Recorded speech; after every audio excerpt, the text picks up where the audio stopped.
Have you ever felt torn between enjoying your money now and being responsible for saving later? You're so not alone. This is a conversation that I have with clients on a daily basis, feeling torn between wanting to enjoy your money today, but making sure you have enough for tomorrow and for the long haul. As women, with money in particular, we've been conditioned to say no, cut back, and feel guilty for spending money. We've been told that it shouldn't feel good to say yes to spending. Even just saying that makes me feel sick to my stomach. It's time to change the money conversation around spending, and I'm so glad you're here because today I'm sharing some practical tips on how you can say yes more and why you want to when it comes to money, how you can eliminate guilt and shame that comes with spending, and expand your financial emotional intelligence by embracing a healthy relationship with spending. All right, so I've been in the finance industry for the last 10 years, and traditional finance often focuses on saying no to spending.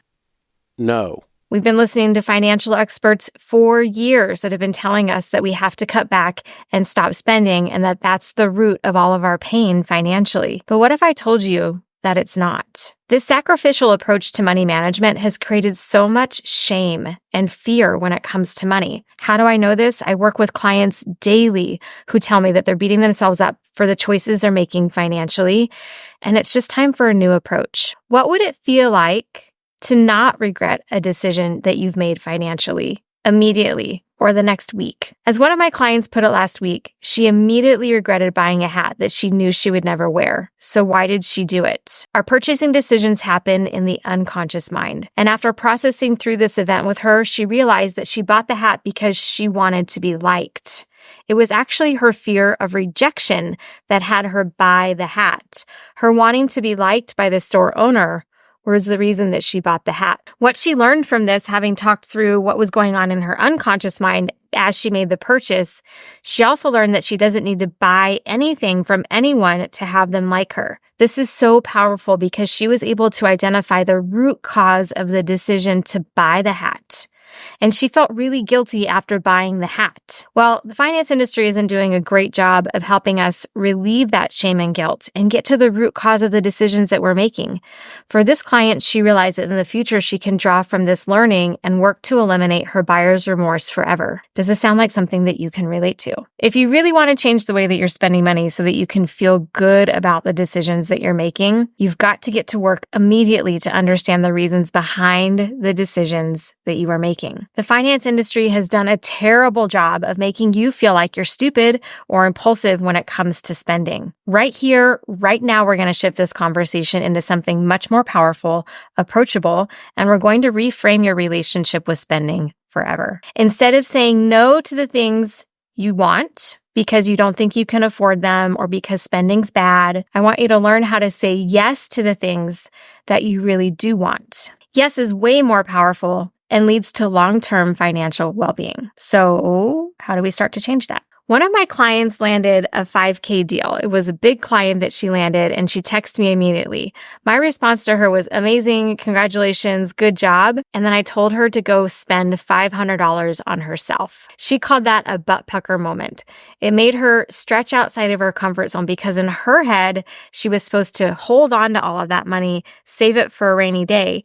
And whether it's a client deal that you've made or a bonus that you've made for work, some of your dis-ease and not to your own fault necessarily, you've been taught that you should hold on to that, and that's a very scarcity mindset. By just giving yourself $500, 10% of what she made to herself to enjoy on something that she could really love, that's a way of shifting the framework and the context of spending altogether. The rest of it, put away, use for your business, whatever it is that you need it for, put some in savings, all good. But what if you could just enjoy it a little bit more? What would be possible for you? Another example of this is I have a client who is going to be inheriting over $800,000. These questions come to me all the time about inheritances. What should I do with it? Well, the finance industry would say, be responsible, right?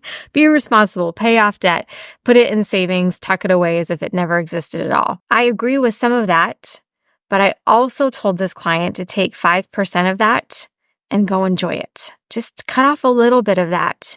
Do something for yourself. Take yourself to the spa day. Give yourself gratitude and grace for this windfall and then put a game plan together for the rest of it. I'm going to give you some tips today in this video about how you can start saying more yes and less no financially. And there's a huge payoff for you to have the ability to spend now, enjoy now, and know that you're taking care of your financial future. So let's get started. Tip number 1.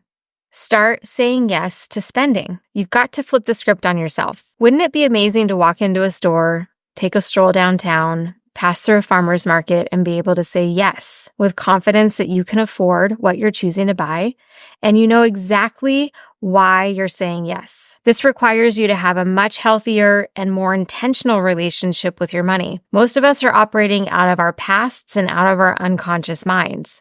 When we clean that up, we can start making choices with intention and purpose. Tip number 2.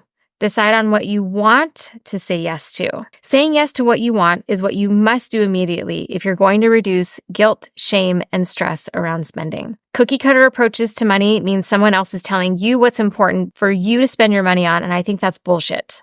It's time for you to get in a conscious, active relationship with your money and give yourself permission to say yes to more things that bring you joy in your life. You did not come into this life to live someone else's life. Get to know yourself at your deepest values. Ask what's important to you. There's no wrong answer. This is going to help you say yes to more often, and that's how you start to heal your relationship with money. Tip number 3, balance present enjoyment with future goals. One of the most common challenges to saying yes is that you don't actually know what you have to spend versus what you save. So many people come to me because they feel disorganized and like their financial lives are chaos. So when you get that under control, you can really start to separate out what it is that you have to spend versus what it is you need to be saving. It can all feel very overwhelming if you're all looking at it together, so you've got to get organized first. It does not mean budgeting.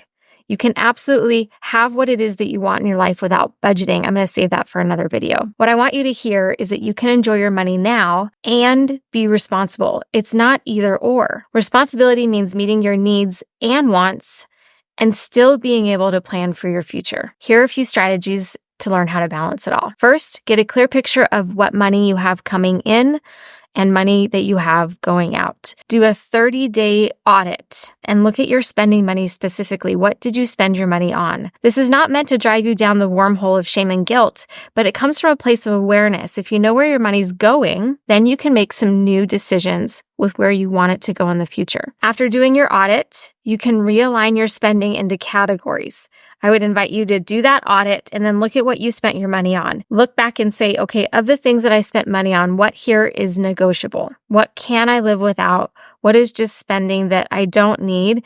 And then what are those things that are non-negotiable? I would say that food is non-negotiable. How much you spend on food is negotiable, but the fact that you're going to feed your family is not negotiable. So be realistic about it, but look at your spending and ask yourself what's negotiable, what's not negotiable. That's a really healthy exercise for you to start to get an idea of how much money you need to spend versus what you are spending, maybe out of the unconscious mind because it's just been programmed into you.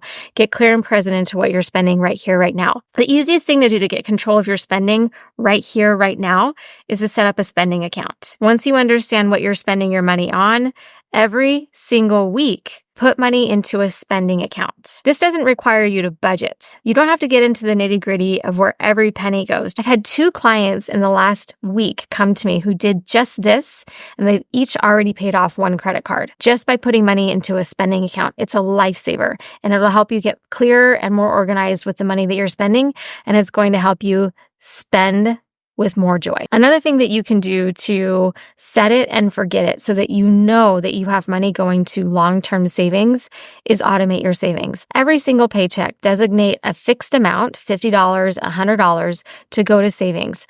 I would recommend the savings account is actually not a part of your everyday checking account. Open it up at another bank and send it over there. If you set up savings and forget about it altogether, you can start to rewire your relationship with money by having money to spend and say yes to the things that bring you joy and that are going to help you live your most authentic life. Tuck money aside, set it and forget it. We do this in my household. It's amazing. And these few steps are going to help you create a healthier, happier relationship with money. No budgets required. If you found value in this video and you want more content like it, make sure you like and subscribe, and I'll see you in the next video.